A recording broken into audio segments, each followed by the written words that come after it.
The BBC was recently under pressure to back its royal correspondent Mr. Witchell, after the broadcaster received complaints for his coverage of Prince Philip's funeral. The journalist, who has worked at the BBC since 1976, was heavily criticised for drawing focus on the reported rift between the Duke of Edinburgh's grandsons Prince William and Prince Harry. His article for the BBC claimed William seemed a little reluctant to engage with Harry, who was visiting the UK for the first time since he and his wife Meghan Markle had chosen to stand down from their senior roles in the royal family. The remarks made by Mr. Witchell were picked up by Twitter users, who accused the correspondent of not being impartial, and questioned why he felt it appropriate to gossip on a day of reflection at the funeral. DIYSOS host Nick Knowles also waded into the dispute, describing Mr. Witchell's analysis as complete drivel. While some viewers have claimed Mr. Witchell has appeared to side with the royal family during the ongoing Megxit dispute, it would appear he has won few fans inside Buckingham Palace.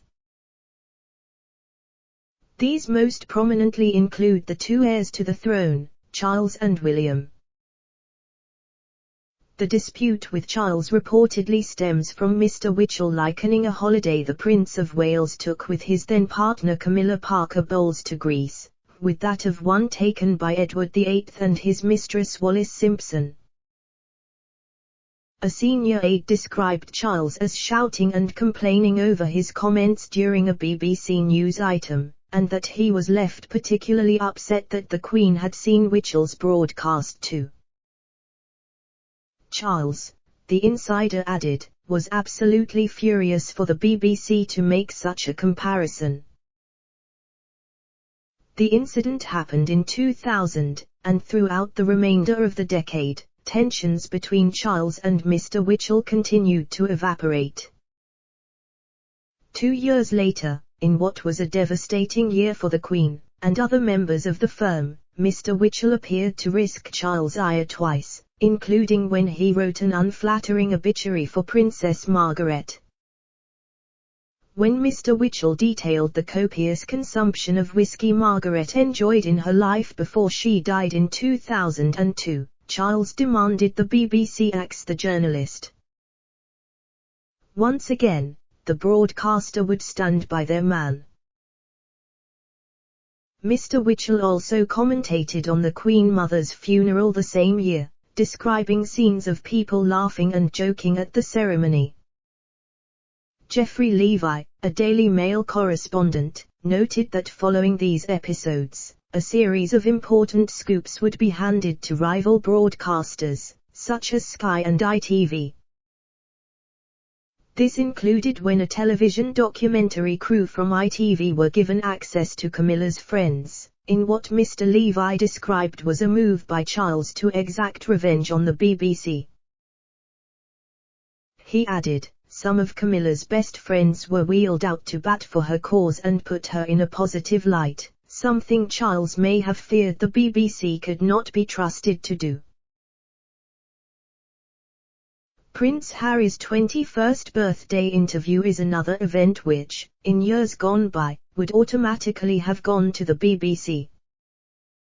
The interview, broadcast around the world, went, rather surprisingly, to Sky, with its then royal correspondent Catherine Whitty asking the questions.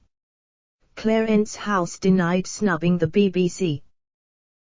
And perhaps most tellingly, ITV's Tom Bradby, then a royal correspondent, was given William and Kate, Duchess of Cambridge's engagement announcement interview, coverage ordinarily handed to the BBC.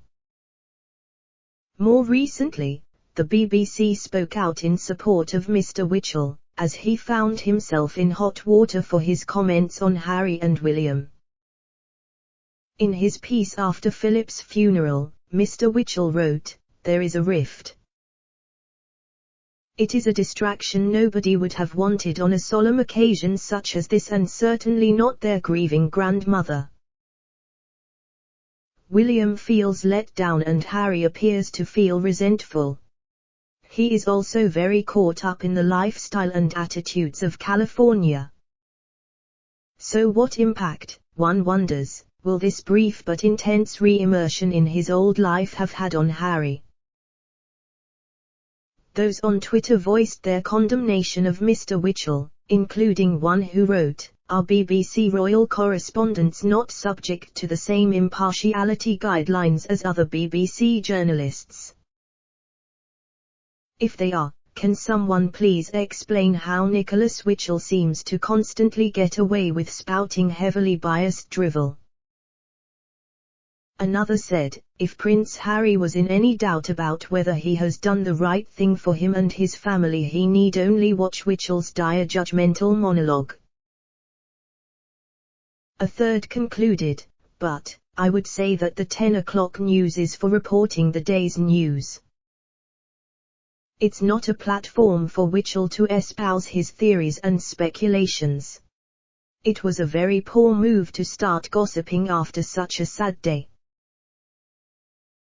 Following the backlash, a spokesperson for the BBC said William and Harry's relationship has been a focus of interest in recent weeks.